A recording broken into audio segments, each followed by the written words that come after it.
విరించిర్దీర్ఘాయుర్భవతు భవతా తత్ పరశిరశ్చతుష్కం సంరక్ష్యం సఖలు భువి ధైన్యం లిఖితవాన్ విచారః కో వా మాం విశద కృపయా పాతి శివతే కటాక్ష వ్యాపార స్వయమపి చ దీన వనపరః. ఈ శ్లోకంలో శంకరాచార్యులు వారు ఈశ్వరుణ్ణి బ్రహ్మకు ఉన్న 4 తలకాయలు తుంచవద్దు, బ్రహ్మ నా నుదిటి మీద దీనత్వంగా రాశాడు. ఏమని రాశారు? ఎవరి నుదుటి మీద వారి రాతను దీనంగా రాసినప్పుడు ఏమవుతుంది అంటే కొన్ని కష్టాలు, సుఖాలు, సంతోషాలు ఇవన్నీ వస్తూ ఉంటాయి ప్రతి మానవుడి జీవితంలో. శంకరాచార్యులు వారు ఇక్కడ ఏం కోరుకుంటున్నారు అంటే, నన్ను దీనుడుగా రాశాడు ఆ బ్రహ్మ, నేను దీనుడయ్యాను కాబట్టే ఈశ్వరుని కరుణా కటాక్షానికి పాత్రుణ్ణి అయ్యాను. అందువల్ల ఏం జరిగింది? బ్రహ్మ రాసిన రాత నాకు మేలే జరిగింది. ఇక్కడ దీనిలోని ఆంతర్యం ఏమిటో తెలుసా? బ్రహ్మగారిని ఆయన చాలా ఏళ్ళు బ్రతకమని కోరుకుంటూ ఇప్పుడు మనకి కష్టాలు ఉన్నాయనుకోండి, ఆ కష్టాల్లో భగవంతుడిని పట్టుకుంటాం. దీనమైన స్థితిలో ఉన్నప్పుడు మాత్రమే మనకి భగవంతుడి గుర్తుకొచ్చి, ఇదిగో నాయనా మా బాబుకి పెళ్లి చేయాలి అని వ్రతం చేస్తున్నాను అంటూ కూర్చుంటాం. అలానే బాగా ఇబ్బందుల్లో ఉన్నప్పుడు, అయ్యో ఆకలి దప్పులతో ఉన్నామే స్వామి, నా ఆకలి దప్పులను తీర్చడానికి సరైన మార్గాన్ని చూపించయ్యా, నాకు ఒక ఉద్యోగం ఇవ్వయ్యా అంటూ ప్రదక్షిణాలు చేయిస్తాం పిల్లల చేత. మనము చేస్తాం. మనము ఎంతో ఇబ్బందుల్లో ఉన్నప్పుడు ఎన్నో రకాల పూజలు పునస్కారాలు, అప్పుడు మాత్రమే భగవంతుడు బాగా గుర్తుకొస్తాడు. ఈ కారణం ఏంటి? మనకు బ్రహ్మగారు రాసిన రాత. కొంతమంది ఏమంటారు, అయ్యో నేను ఎన్ని పూజలు చేసినా నాకేం కలిసి రావట్లేదండి, ఏం చేయాలండి అని అంటారు. నువ్వు భక్తితోటి, శ్రద్ధతోటి, ధైర్యంతో అడగటల్లా. ఏదో దీపం పెట్టాను, ఇంకా నా కోరిక తీరిద్ది, వాళ్ళు ఏ చేయమన్నారు, ఈ చేయమన్నారు, చేశాను అనుకుంటూ చేస్తున్నావు. కానీ నీకు నిజంగా ఆకలేసింది, బాగా ఆకలి మీద ఉన్నావు, అప్పుడేం చేస్తావు? అమ్మ ఆకలేస్తుంది, నాకు అన్నం పెట్టు అని ఏడుస్తాడు బిడ్డ వచ్చి. మనం పని మీద ఉంటే, నాకు ఆకలేస్తుంది అన్నం పెట్టమంటే ఏంటి అలాగా నీ పనులు నువ్వు చూసుకుంటావని గట్టిగా కోపడతాడు, దీనంగా అరుస్తాడు బిడ్డ. అప్పుడు నువ్వు కూడా అదే దీనత్వంతో అమ్మ పాదాలను పట్టుకో, అమ్మా నాకు బాధగా ఉన్నది తల్లి, నా బాధ నుంచి నీవు నివారణ చెయ్యి తల్లి అని నీ భాషలో, నీకొచ్చిన భాషలో, నీకు నీకు ఏ భాషలో చదవటం రాయటం వస్తుంది అని అనుకుంటున్నావో, ఎలా పక్క వాళ్ళతోటి సంభాషిస్తున్నావో అలానే భగవంతుడితో కూడా సంభాషించు.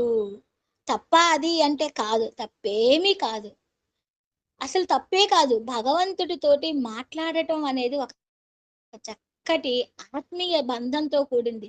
ఎంతసేపటికి దీపారాధన ఎటు చేయాలి, పసుపు కొమ్ముని ఎటు పెట్టాలి, ఏ ఒత్తులు ఎన్ని వెయ్యాలి, ఇదే లోకం. ప్రసాదం ఏమి పెట్టాలి, ప్రసాదం అదేంటది గారెల్లో ఉల్లిపాయ వేస్తే స్వామికి పెట్టకూడదు, ఇట్లాంటి అన్ని దిక్కుమాలిన ఆలోచనలతోటే మనం కాలక్షేపం చేస్తున్నాం. కానీ నీ మనసుని స్వామివారి పాదాల దగ్గర మాత్రం ఉంచట్లా, చేసేస్తున్నాం. గబగబా యాంత్రికంగా ఏదో దీపం వెలిగించేసేస్తున్నాం, వస్తున్నాం. ఆ దీపపు వెలుగులలో స్వామిని నీవు చూస్తున్నావా? ఆ స్వామి పాదాలను దీపపు వెలుగులలో చూస్తూ, ఆహా ఎంత దివ్యమంగళమైన స్వరూపం అని అనుభూతిని పొందుతున్నావా? అదేమీ లేదు. ఏం చీర పెట్టారు, ఎన్ని వేల చీర అమ్మవారికి కట్టారు, ఆ ఎన్ని వేల చీరకి ఎన్ని కోట్ల నగలు అమ్మవారికి ధరింప చేశారు, ఇది మాత్రమే చూస్తున్నాం. మనం బాధని, సంతోషాన్ని అలా స్వామి వైపుకి వ్యక్తం చేసుకుంటూ, స్వామిని కనులారా మన కంటిలోనికి, మన ఆహారం పొట్టలోకి నింపుకుంటే పొట్టెట్లా నిండుతుందో, స్వామి ఒక్క స్వరూపాన్ని మన కనులారా కంటికి ఇంపుగా చూడాలి. ఒక్క సెకండ్ అయినా సరే మనల్ని తోసేస్తూ ఉంటారు. అందుకనే గుళ్ళల్లో ఎక్కువసేపు ఉండాలి. అబ్బా నేను చివరికున్నాను అనుకో, ఎక్కువసేపు ఈ వైబ్రేషన్ ని నేను ఆస్వాదిస్తాను అని చివరికి ఉండి అమ్మ ముందుకెళ్ళండి అమ్మ నేను చివరికే ఉంటానులే అని మనం అలా ముందుకెళ్తూ ఉంటే ఆ స్వామి యొక్క వైబ్రేషన్ని, ఆ స్వామి యొక్క దివ్యమంగళ స్వరూపాన్ని ముందు వాళ్ళు ఎంత ముందుకు వెళుతూ ఉంటే వెనక నుంచి ఆ స్వామి యొక్క నామాన్ని, అక్కడ వైబ్రేషన్ని ఆస్వాదించవచ్చు. అలా బ్రహ్మ రాసిన రాత నాకు ఎలా రాసినా నాకు అది మేలే చేసింది.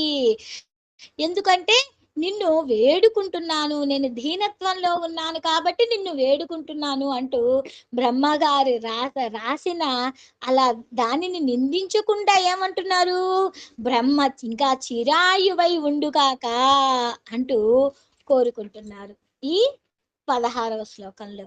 ఇక 17వ శ్లోకంలో ఏమని అడుగుతున్నారో చూద్దాం.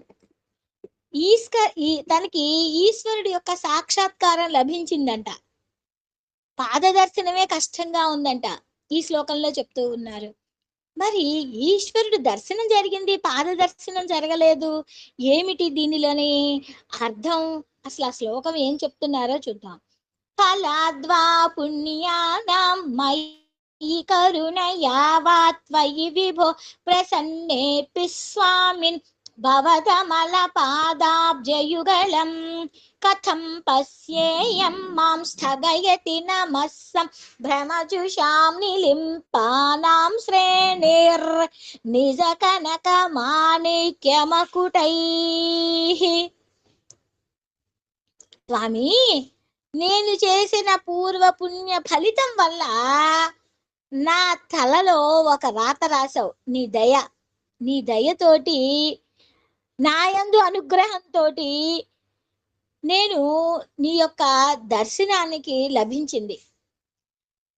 నేను వచ్చాను నీ దర్శనం చేసుకుందామని, కానీ నా ముందు నిన్ను నమస్కరించటానికి వీలు లేకుండా రత్నమయ కిరీటాలతో ధరించి ఉన్న దేవతలందరూ ఉన్నారయ్యా నా ముందు. కిరీటాలు వల్ల నీ పాద పద్మాలను దర్శించుకో. నువ్వేమో రానాయన నా పాద పద్మాలను దర్శించుకో అంటూ నా కన్నుల ముందు ప్రత్యక్షమయ్యావు. నీ ప్రసన్నత కారణమైన నా పూర్వజన్మ పుణ్య ఫలం కావచ్చు. ఆ మాట నేను గట్టిగా అనలేనయ్యా, ఎందుకంటే అప్పుడు నాలో అహంకారం మేలుకుంటోంది. నువ్వు దయామూర్తివి, నీ వల్లే నాకు ప్రత్యక్షం అయ్యావు. నీవు విభువుడివి. ఎందుకు? లోపల వెలుపల సర్వ లోకాలను వ్యాపించి ఉన్న జ్ఞానమూర్తివి. అందువల్ల నా ఆర్తిని తెలుసుకున్నావయ్యా, ప్రసన్నమయ్యావయ్యా. నా కళ్ళు నీ పాద దర్శనం కోసం ఉత్కంఠంతో అన్వేషిస్తున్నాయ్యా. మరి నా దురదృష్టం ఎట్లా ఉందో చూడు, నాకు నీ పాద దర్శనం కావట్లా. ఎందుకో తెలుసా? బారులు తీరి ఉన్నారు దేవతలు అందరూ. ఎంత పొడవుగా ఉన్నారో! ఆ పొడవుగా ఉండటంతో పాటు ఇంకా శిరస్సు మీద దేవతలు ధరించిన పెద్ద పెద్ద కిరీటాలు ఉన్నాయి. బంగారు రత్నమయాలతో నిర్మించిన మిరుమిట్లు గొలిపే కాంతులతో వెదజల్లుతూ ఉన్నాయి ఆ దేవతల కిరీటాలు. దేవతలు నీ పాదాలను నమస్కరిస్తూ ఉంటే, శిరస్సును అలా పెట్టి మృక్కుతూ ఉంటే నీకు నీ యొక్క పాద దర్శనం నాకు లభించటం లేయ్యా. పోనీ వాళ్ళని పక్కకు తప్పుకోమందావా అంటే ధర్మం కాదేమో. వారు కూడా నీ పాద పద్మం కోసమే ఎదురు చూస్తున్నారుగా. చూడండి ఎంత అనురక్తో ఎదుటి వాళ్ళ మీద. మనమేమంటాము, తప్పుకోండి, కొంచెం నేను చూడాలి, కొంచెం జరగండి అని చెప్పని మనం ఎదుటి వాళ్ళని మనకు కనిపించకపోతే ఎంత అరుస్తామో. మాకు స్వామి కనిపించట్లేదు, ముందు మీరు కనిపించేటట్లుగా మీరు పక్క ముందు వెళ్ళి తప్పుకోండి అని అరుస్తాం. కానీ ఇదే మనం నేర్చుకోవాల్సిన సంస్కారం, మర్యాద కాదు కదయ్యా. నా ముందు అంత పెద్దటోళ్ళు ఉన్నప్పుడు వాళ్ళు కూడా నాలానే అవస్థలు పడుతూ ఉన్నారుగా. ఎన్నో పూర్వజన్మ పుణ్యం వలన దేవతలయ్యారుగా. అందుచేత వాళ్లకు ముందుగా నీ దర్శనం దక్కడం న్యాయం కదా. దేవతల గుంపు అలా పక్కకు తప్పుకుంటే కానీ నీ పాద దర్శనం నాకు లభించదు. నీ పాద దర్శనం అయితే కానీ నేను ధన్యుణ్ణి కాలేను. చూడండి ఎంత గొప్పగా ఈశ్వరుడికి విన్నవించుకుంటున్నాడో. అయ్యా, నీవు ప్రసన్న దయతో నాకు కనపడు అంటే సరిపోతుంది జగద్గురువులు. కానీ భక్తులకి పుణ్యం, శరీరం అంతటా నిండి ఉన్న పుణ్యం, ఆ పుణ్యం ఎలా తీసుకోవాలి? పాల నుండి పొదుగు నుండి పాలు పిండుకున్నట్లుగా పిండుకోవాలి. భూమిలో నీటి గొట్టాలు అంతా అమర్చి ఉన్నా కూడా నీరు మాత్రం కుళాయి నుండి వచ్చే నీటిని మాత్రమే పట్టుకోవాలి. అలాగే కృప అయిన ఆ భగవంతుని కృప శరీరం మొత్తం నిండి ఉన్న విశేష రూపంతో ఉన్న ఆయన పాద పద్మాలే మనకి లభించాలట. అది భక్తి యొక్క రహస్యం. మరి పాదాలని ఎందుకు చూడాలి? పాదాలు ఏమిటి అంటే భగవంతుని పాదాలు ధర్మాచరణ కోసం చరించేవి. భగవత్పాదులు మనకి ఏం చెప్తున్నారు? అభయమునిచ్చేవి. అంతేకాక వాంఛిత ఫలములను అందించేయి. అందుకనే శంకరాచార్యులు వారు జగద్గురువులు సౌందర్యలహరిలో ఏం చెప్పారు? భయాత్రాతుం దాతుం ఫలమపి చ వాంఛ సమధికం శరణ్యే లోకానాం తవ హి చరణావేవ నిపుణౌ. నీ పాద పద్మాలే అన్నిటికీ శరణ్యం, కోరికలు తీర్చేయి, భయముతో ఉండే వారిని అన్నిటినీ కాపాడేవి నీ పాద పద్మాలే అని అమ్మవారిని ఎలా వేడుకున్నారో ఇక్కడ కూడా అయ్యని అలానే వేడుకుంటున్నారు.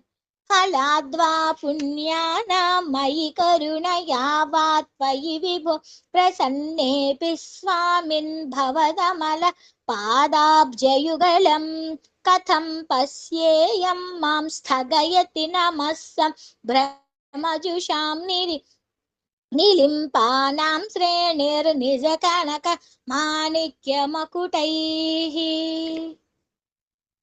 ఇక ఈశ్వరుణ్ణే ఎందుకు మనం వేడుకోవాలి? ఎందుకు వేడుకోవాలో దానికి శంకరాచార్యులు వారు విజ్ఞప్తి చేస్తూ ఉన్నారు. ఎందుకు వేడుకోవాలో చూడండి, ఆ శ్లోకం ఒక్కసారి విందాం. త్వమేకో లోకానాం పరమ ఫలదో దివ్య పదవీం వహంతస్త్వన్మూలం పునరపి భజంతే హరిముఖాః కియద్వా దాక్షిణ్యం తవ శివమదాసా చ కియతి కదా వా మద్రక్షాం వహసి కరుణాపూరిత దృశా. స్వామి, ముల్లోకాలలో బ్రహ్మ, విష్ణు, మహేంద్రుడు, దేవేంద్రుడు ఇలానా ఉన్నారు. వాళ్ళందరూ నీ దయ చేత విష్ణువు విష్ణుత్వమును, బ్రహ్మ బ్రహ్మత్వాన్ని, ఇంద్రుడు ఇంద్రత్వాన్ని మొదలైన పదవులందరూ పొంది ఉన్నారు. వారిని కోరితే అప్పటికి అప్పుడు వచ్చే ఫలాలనైతే ఇస్తారు. కానీ నువ్వు మాత్రము అన్నింటికన్నా ఉత్కృష్టమైన ఫలం ఏమిటి అంటే మోక్షం అనే ఫలము. ఆ ఫలాన్ని కోసమే వారందరూ కూడా నిన్ను మరల మరల మరల మరల సేవిస్తూనే ఉంటారు. అయ్యా, నీ మీద ఎంత దయయ్యా మా మీద. నా ఆశ ఏమని చెప్పను?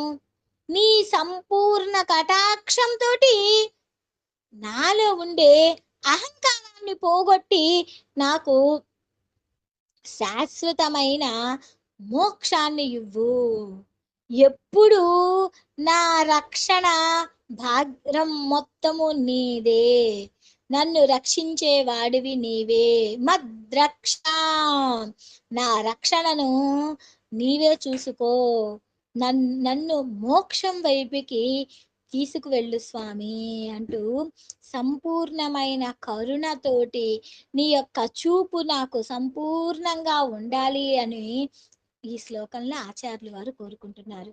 త్వమేకో లోకానాం పరమఫలదో దివ్య పదవీం వహంతస్త్వన్మూలాం పునరపి భజంతే హరిముఖాః కియద్వా దాక్షిణ్యం తవ శివమదాసా చ కియతి కదా వా మద్రక్షాం వహసి కరుణా పూరిత దృశా.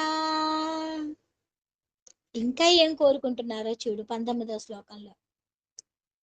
ఒక విన్నపాన్ని విన్నవించుకుంటున్నారు శంకరాచార్యుల వారు ఈ శ్లోకంలో. ఈ శ్లోకంలో ఇంతకు ముందు శ్లోకంలో బ్రహ్మ విష్ణువు వీళ్ళందరూ ఈశ్వరుని సేవిస్తూ ఉన్నారు. అలా సేవిస్తున్న బ్రహ్మకు ఉపకారమే చేశాడు కాబట్టి ఈశ్వరుని భజన చేయటం, ఆయనని భజించటం వలన తామేమో కృతార్థులమయ్యాము అని చెప్పారు. ఈ శ్లోకంలో ఏం చెప్తున్నారు? ఒక విన్నవించుకుంటున్నారు. దురాశా భూయిష్ఠే దురదీప గృహద్వార ఘటకే దురంతే సంసారే దురిత నిలయే దుఃఖ జనకే మదాయా సంకీర్ణ వ్యపనయసి కస్యోపకృతయే వదేయం ప్రీతిశ్చేత్తవ శివ కృతార్థః ఖలు వయం. మనము లక్ష్మీ నృసింహ కలంబ స్తోత్రంలో కూడా చదివాం. స్వామి, నేను ఈ సంసారం అనే మహావృక్షము, పాపం అనే వృక్షము విత్తనం అయితే అది ఒక మహావృక్షమయ్యి శాఖోపశాఖలయ్యి ఆకులతో ఉండి పండ్లు తినలేని పండ్లతోటి అలా నా జీవితం సాగిపోతూ ఉంది. నన్ను నువ్వు కాపాడు స్వామి, నన్ను రక్షించు స్వామి, నాకు చేయూతనివ్వు స్వామి, ఓ లక్ష్మీ నృసింహ మమదేహి కరావలంబం అంటూ లక్ష్మీ నృసింహ స్వామిని ఎలాగైతే శంకరాచార్యులు ఆ శ్లోకాల్లో వేడుకున్నారో ఈ శ్లోకాలలో కూడా అదే చెప్తూ ఉన్నారు. అయ్యా, ఈ సంసారం అనే సాగరంలో ఎన్నో కష్టాలు పడుతున్నా, కానీ నా కష్టాలను నువ్వు ఎందుకు తొలగించటలేదు? ఏమవుతుంది? నాకు కష్టాలు రావటానికి కారణం ఏమిటి? దీనన్నిటికీ కారణము దురాశ. ఈ దురాశ నాలో ప్రవేశించటం వలన ఇతరుల దగ్గరికి వెళ్ళి యాచించాల్సి వస్తుంది. నా కష్టాలకు అంతం కనిపించట్లా. ఈ సంసారం మొత్తము అడుగడుగునా దుఃఖమయం. స్వామి, నేను దీనిలో వేగలేకపోతున్నానయ్యా. మహాప్రభో, నా వైపు దయ రావటం లేదా? నువ్వు దయామయుడివే కదా, నన్ను ఎందుకు పట్టించుకోవటం లేదబ్బా అని కారణం వెతికా.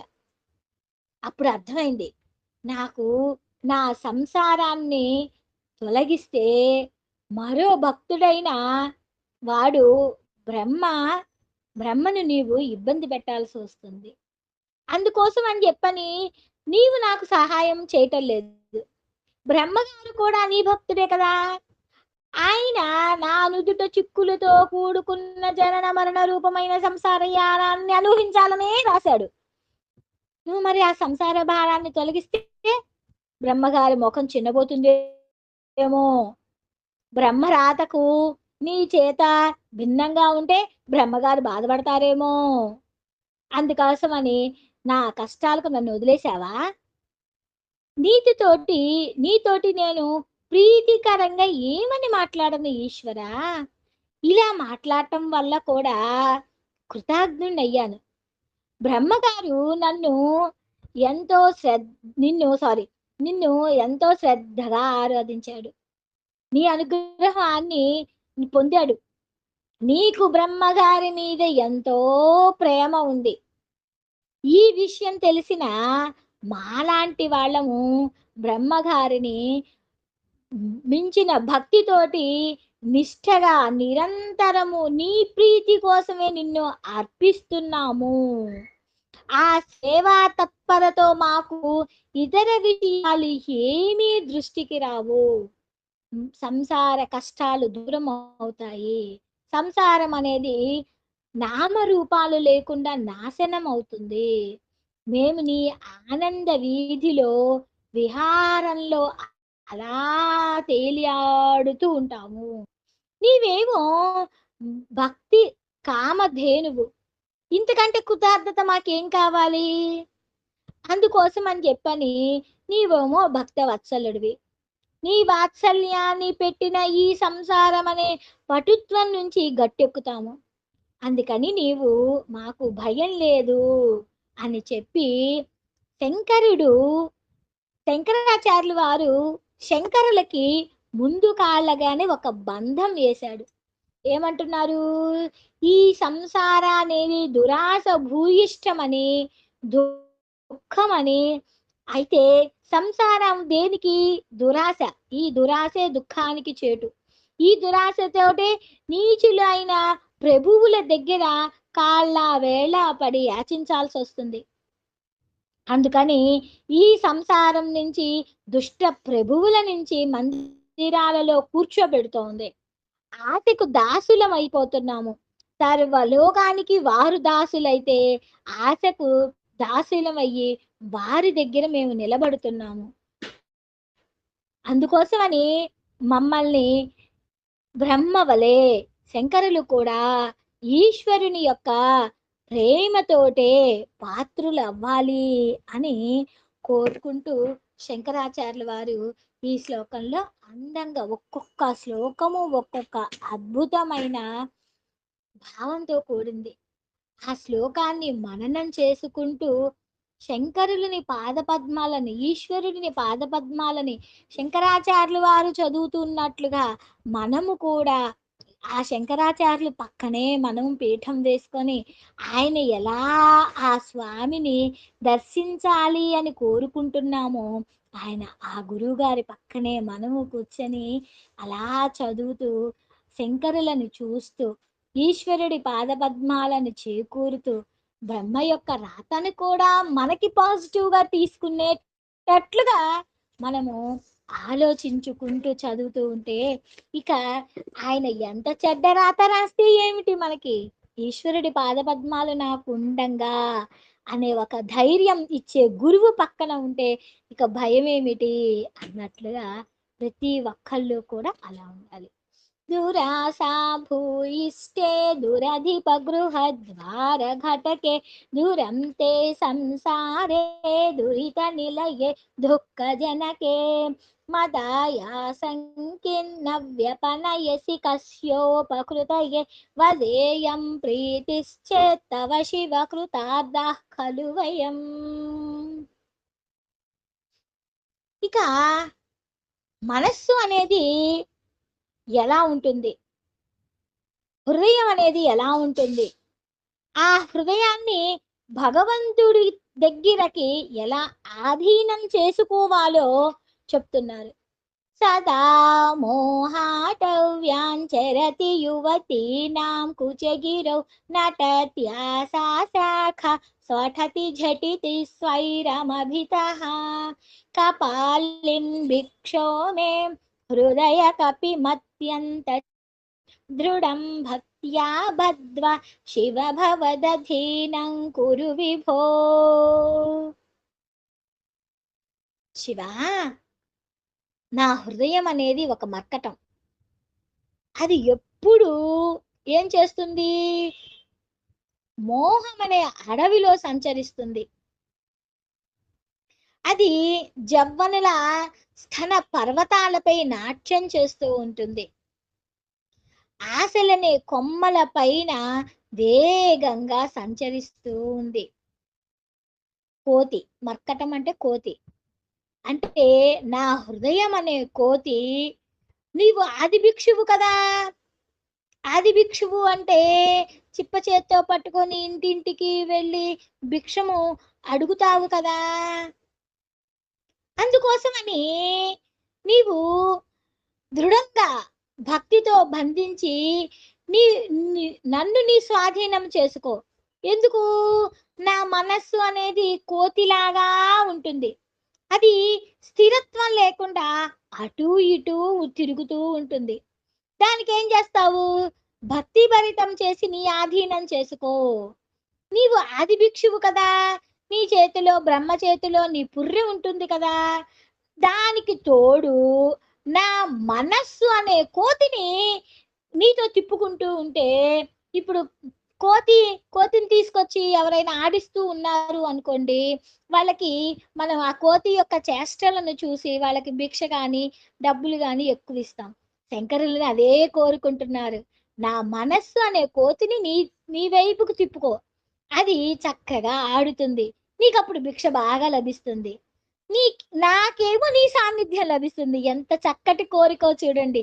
భగవంతుడిని ఏం కోరుకోవాలో ఎంత అందంగా చెప్పారో చూడండి. అందుకోసమని నీవు భిక్షవుడి కదా! నువ్వు భిక్ష కోరుకోవటానికి ఆది భిక్షువు కదా!